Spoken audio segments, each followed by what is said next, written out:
اللهم صل وسلم وبارك على محمد وعلى آل محمد رسولنا النبي الأمي المبعوث رحمة للعالمين، خاتم الأنبياء والمرسلين، نور هذه الأمة وضياؤها وشفيعنا يوم الحساب. العالم إلى قسمين، صراع تاريخي سيبدأ بين ريال مدريد وبرشلونة، فلا تذهبوا بعيدا.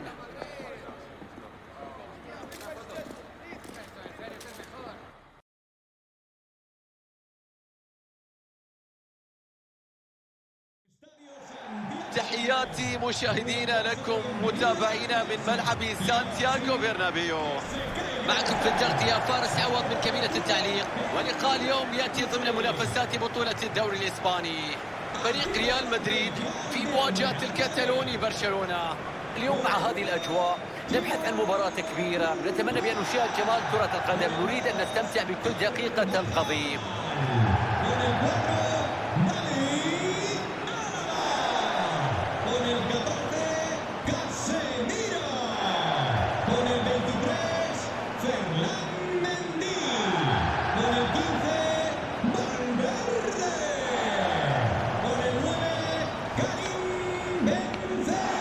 هذه هي تشكيلة ريال مدريد في مباراة اليوم.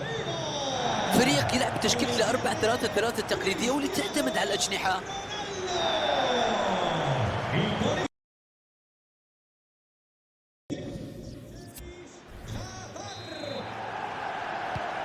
صافية بداية تعلن عن حبس الأنفاس هنا في قمة الكلاسيكو الكبير بين الميرينكي والبلوغرانا. يتقدم نحو المرمى، عرضية لمنطقة العمليات، لم يبعدها وما زالت الخطورة قائمة.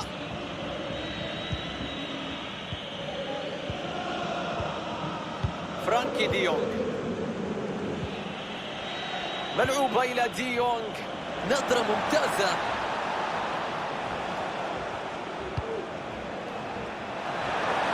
رأسية راحت بعيد، حاول يلعبها تحت الضغط لكن واضح تأثير المدافعين. شوف اللقطة، افتقدت للتركيز.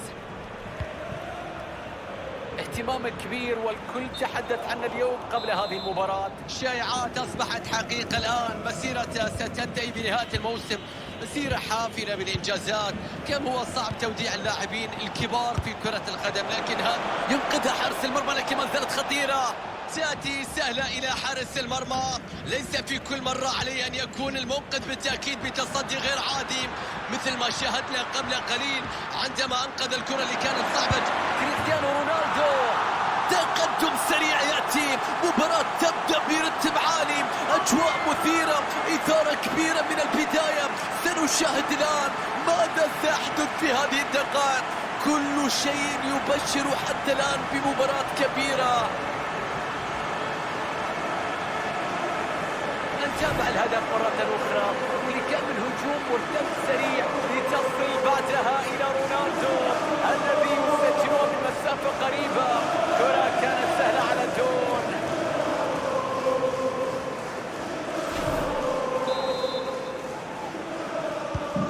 هدف أول في المباراة، تقدم الآن بهدف مقابل لا شيء.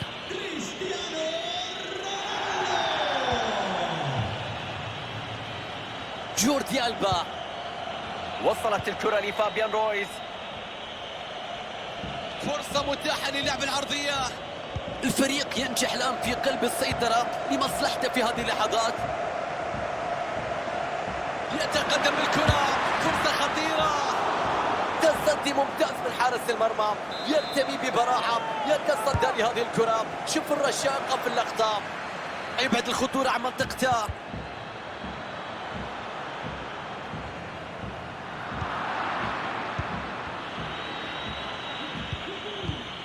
فابيان، إنسو فاتي، ألم مع أوباميانغ. شوف تبادل الكرات بكل هدوء، البحث عن مساحة، البحث عن ثغرة في خط الدفاع. رودريغو، مرور ناجح بالكرة، خطأ يحتسب الحكم، ضربة حرة في مكان خطير جدا.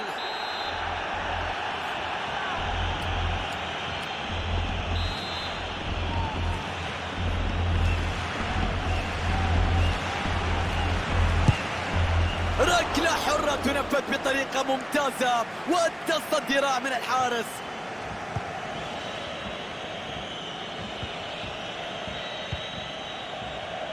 ريال مدريد يجد تنافس كبير داخل إسبانيا، سواء على الصعيد الكلاسيكو مع البارسا أو في نفس المدينة مع أتلتيكو مدريد، واللي يقدم مواسم رائعة مؤخرا. هجوم من برشلونة، تدخل ممتاز من المدافع يبعد الكرة العرضية.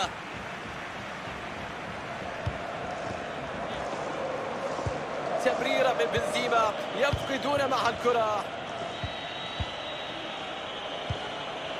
متأخرين في النتيجة لكن مع ذلك يلعبون بهدوء كبير جدا في الملعب. ممتاز كورتوا في التصدي، الكل ظن بأن الكرة في المرمى من هذا المكان. المستضيف لا يستحوذ على الكرة كثيرا في هذا اللقاء. أن تكون الطرف الأقل استحواذا ليس كارثة طالما أنك متفوق ومتقدم في النتيجة وتعرف كيف تطبق أسلوبك على أرضية الملعب. ما فائدة الاستحواذ إذا كنت لا تعرف كيف تصل للمرمى وتسجل؟ تمركز ساعد كثيرا في قطع الكرة. إيدن هازارد بيلعب له كرة عرضية. يا الله على التصدي، تير شتيجن تألق غير عادي في كرة من مسافة قريبة جدا. ركنية ضعيفة لم تشكل أي خطورة.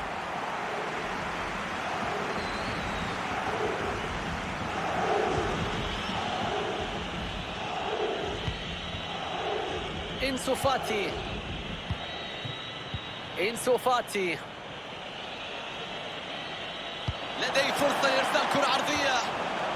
الكرة بتعدي من فوق العارضة بعد ارتماء ممتاز من كورتوا في هذا التصدي.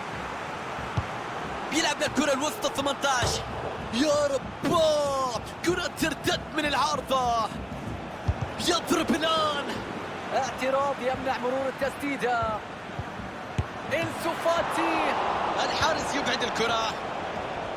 فرصة كانت لهدف محقق، فعلوا كل شيء في الكرة لتسجيل التعادل لكن العارضة تدخلت.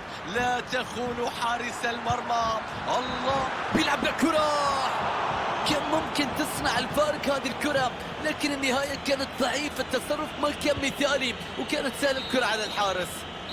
صافرة الحكم تنهي الشوط الأول 1-0. شاهدنا مستوى خارق من كريستيانو رونالدو في أول 45 دقيقة من عمر اللقاء. سجل هدف مهم لفريقه، كان هدف التقدم في الشوط الأول. معنوياته مرتفعة الآن، سيحاول أن يضيف المزيد في الشوط الثاني.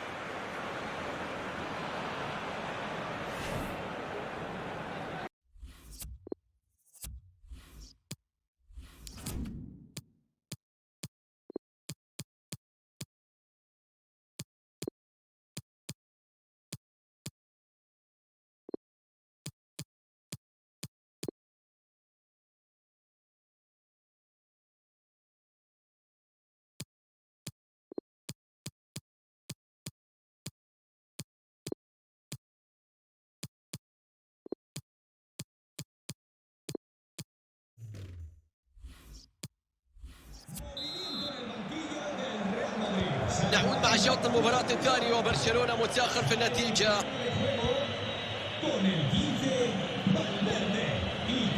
فابيان، تبادل التمريرات أمام المرمى، البحث مستمر عن فرصة للتسجيل. وصلت الكرة لفابيان رويز، فرصة متاحة للتسجيل من أوباميانغ. خلص حارس المرمى من جديد. لقاء كبير يقدم اليوم. كريستيانو رونالدو، أوهو على صوت جماهير الميرينجي. التقدم كان ممكن يضيع في اللقطة الماضية. يطالبون اللاعبين بهدف يعزز النتيجة. خطأ على برشلونة، خطأ يكلف لاعب برشلونة انذار والآن عليه الحذر. حسابات غير دقيقة في ركن الكرة تجعلها تخرج في هذا الشكل وبتروح بعيدة عن المرمى. وضعية الجسد وطريقة ركن الكرة تصنع الفارق بالتأكيد. طبعا بالنسبة للمواجهة المقبلة في بطولة الليغا ننتظر مشاهدة لقاء فريق ريال مدريد التالي، حيث سيستضيف فريق برشلونة على أرضية ملعبه. طبعا سأكون مع حضراتكم من كبيرة التعليق لتقديم تغطية كاملة عن هذا اللقاء. أوباميانغ، وصلت الكرة لفابيان رويز. برشلونة يهاجم، مجهود في منتهى الروعة. يا سلام، انقاذ ممتاز من كورتوا. قد تأتي الحلول من دكة البدلاء، الأوراق الرابحة، ومدرب يدخل لاعب بديل على أمل العودة في المباراة. الكرة مقطوعة بعد التمريرة من جوردي ألبا.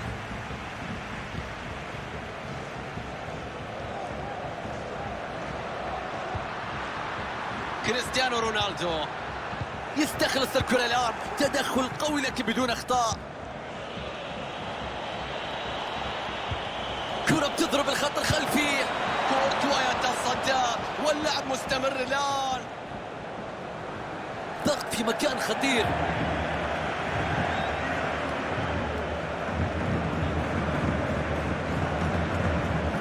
كريم بنزيما، وصلت إلى إيدن هازارد. ريال مدريد الآن يقوم بعمل في منتهى الجمال في تمرير الكرات.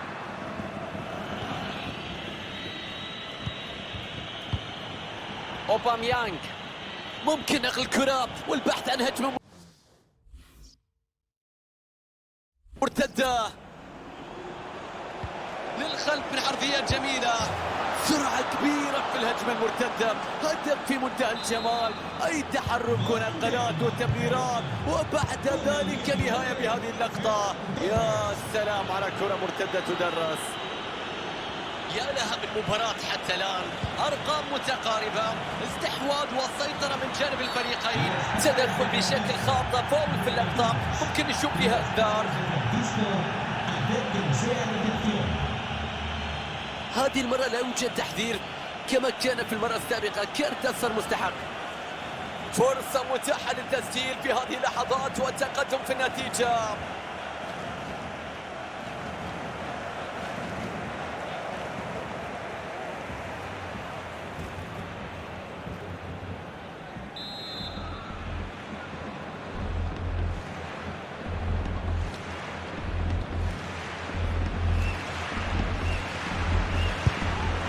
الصد يوقف هذه الكرة.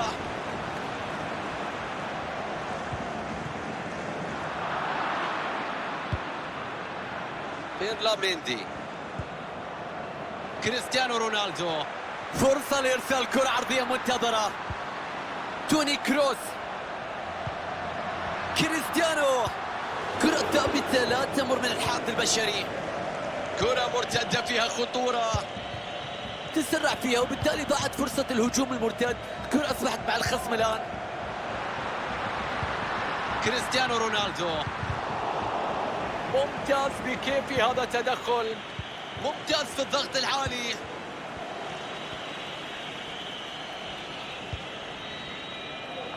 إنسو فاتي، بيكيه،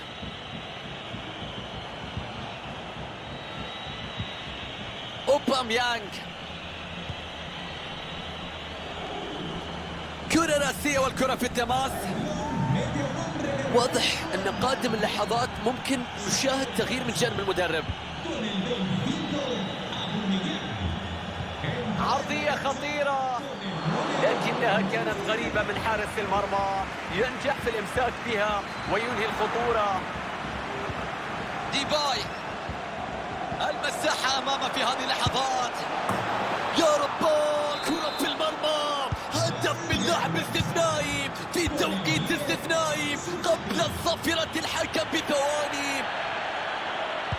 ريال مدريد يتأخر في النتيجة. فرصة قد تكون الأخيرة الآن لإحراز هدف التعادل. عرضية في المنطقة، مستحيلة هذه اللقطة. شوف الكرة اللي غيرت مسارها، خادعت الجميع. لمسة واحدة بعدت الكرة، كان ممكن تسجل هدف في اللقطة الماضية. تشتيت سيء للكرة في هذا المكان. 3 دقائق فقط تفصل عن فقرة النهاية.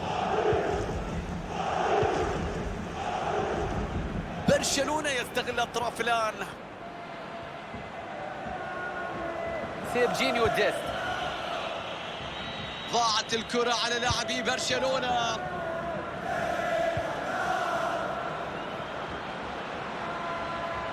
كريستيانو يحافظ على كرته. رونالدو يتوغل من الجناح. الحارس يتل. صافرة النهاية، ريال مدريد يخسر هذه المباراة. صح جدا سيناريو المباراة، هدف في الدقائق الأخيرة كلف الفريق المباراة وجعل يضيع النقطة ويخسر اللقاء. بالحديث عن مستوى أنسو فاتي الرائع والمميز في الملعب اليوم، أعتقد بأن سعيد جدا بما قدم في أرضية الملعب، خاصة بأن من أحرز هدف التقدم لفريقه.